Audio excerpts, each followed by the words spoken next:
दीप अमावस्या म्हणजेच आषाढी अमावस्येला दीपपूजन करायची प्रथा आहे. अंधाराकडून प्रकाशाकडे आपली पुढची वाटचाल व्हावी हे स्मरून ही पूजा केली जाते. यामध्ये घरातील सगळे दिवे स्वच्छ धुवून, पुसून, हळद कुंकू अक्षता वाहून साग्र संगीत त्यांना असा गोड दिव्यांचा नैवेद्य अर्पण केला जातो. नमस्कार, मी मधुराज रेसिपीमध्ये तुम्हा सर्वांचं खूप खूप खूप मनापासून स्वागत. नवकोरकरकरी ते चॅनल आहे, पटकन सबस्क्राईब करा. बरोबर 11 दिवे इथे केलेले आहेत. त्यासाठी किती प्रमाणात कणिक घ्यायची, याचं गुळाचं प्रमाण काय आहे हे सगळं आपण सविस्तर बघणार आहोत. बरं, हे दिवे जेव्हा आपण तेवतो नंतर याचा नैवेद्य दाखवून झालं की हे दिवे प्रसाद म्हणून खायची आपल्याकडे प्रथा आहे.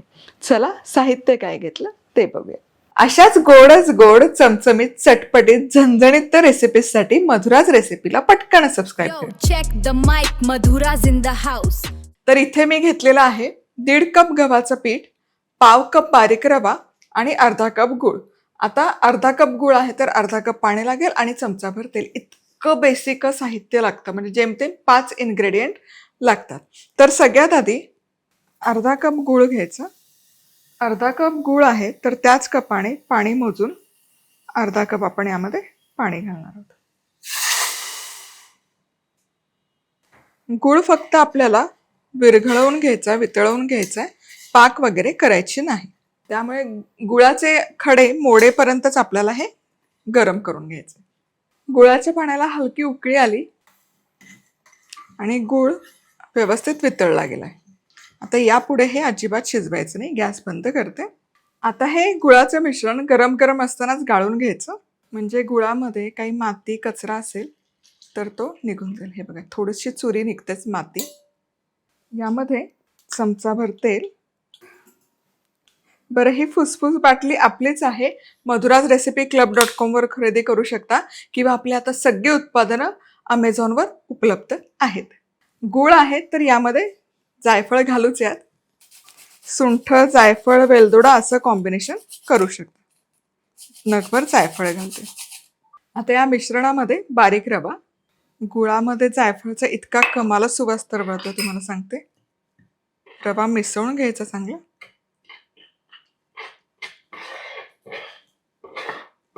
आता रव्याचं मिश्रण 5 मिनिटे ठेवूयात, म्हणजे रवा छान या गुळाच्या पाण्यामध्ये मुरेल. चला, रवा छान मुरला. हे बघा, रवा छान फुलून वर येतो. आता यामध्ये गव्हाचं पीठ घालूयात. सो प्रमाण अगदी परफेक्ट आहे. डोळे झाकून तुम्ही फॉलो करू शकता. 1 कप आधी घातलं. आता उरलेलं अर्धा कपही घालून घेतो. आधी चमच्याने मिसळते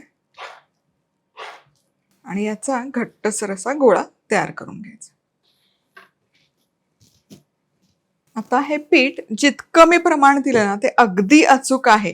नगभरही पीठ मला वाढीव घालावं नाही लागलं किंवा पाणी कमी नाही पडलं. आता हे बघा, छान असा घट्टसर गोळा तयार आहे. झाकण ठेवूयात आणि किमान 10 मिनिट तरी मुरवून घ्यायचं. चला, इथे हे मिश्रण छान मुरलंय. हे बघा,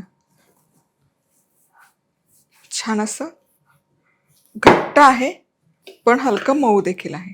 आता यातून असे गोळे तयार करायचे.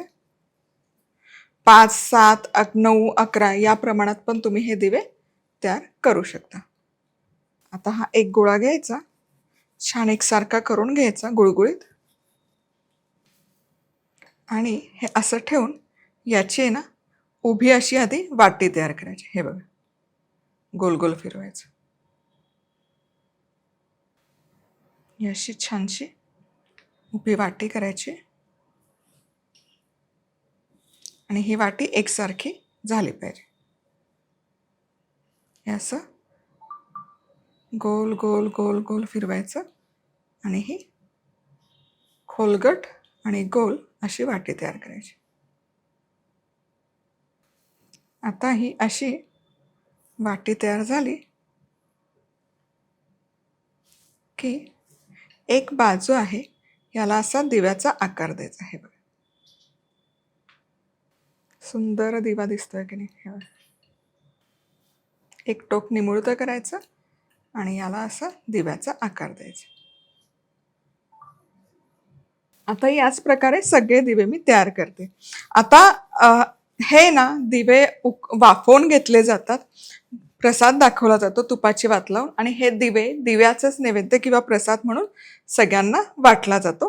ही आमच्याकडे प्रथा आहे. आता प्रत्येकाची रीत वेगळी असते, पण जनरली हे दिवे टाकून देत नाहीत. नैवेद्य म्हणून प्रत्येकाला दिले जातात.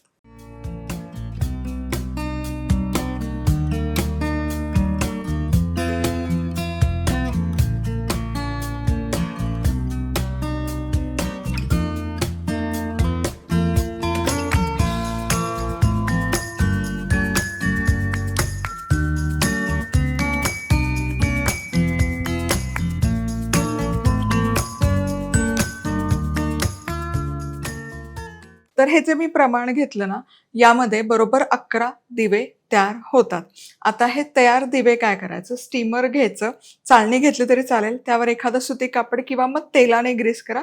मी केळीचं पान ठेवलं कारण माझ्याकडे आहे आत्ता अवेलेबल, आणि त्यावर हे दिवे मांडून ठेवले. दिव्यांमध्ये 2 दिव्यांमध्ये गॅप ठेवायची, जवळजवळ लावू नका, नाहीतर मग ते चिकटून बसतात. आता पाणी गरम करायला ठेवलंय, त्यामध्ये हे दिवे ठेवायचे, झाकण लावायचं आणि एक 8 ते 10 मिनिटं मोठ्या आचेवर हे छान वाफवून घ्यायचे. चला, आता इथे हे दिवे बरोबर 10 मिनिटं वाफवले. गॅस बंद करते. वाह, परफेक्ट वाफवले गेलेत बघा. आता हे काढूयात आणि थंड करण्याकरता ठेवूयात. चला, आता ते दिवे थंड करून घ्यायचे. दिवे थंड झाले की त्यामध्ये तुपाची वात लावायची आणि घरामध्ये जितके काही तुमच्याकडे दिवे असतील ते स्वच्छ धुवून कोरडे करून त्याची पूजा करायची आणि त्याला या दिव्यांचं नैवेद्य दाखवायचं. तर तुम्ही काय करता दीप अमावस्येला, आषाढी अमावस्येला, कमेंट करून नक्की कळवा. पुन्हा भेटूयात. तोवर मस्त राहा, खुश राहा, आनंदी राहा. सगळ्यात महत्त्वाचं, खात राहा.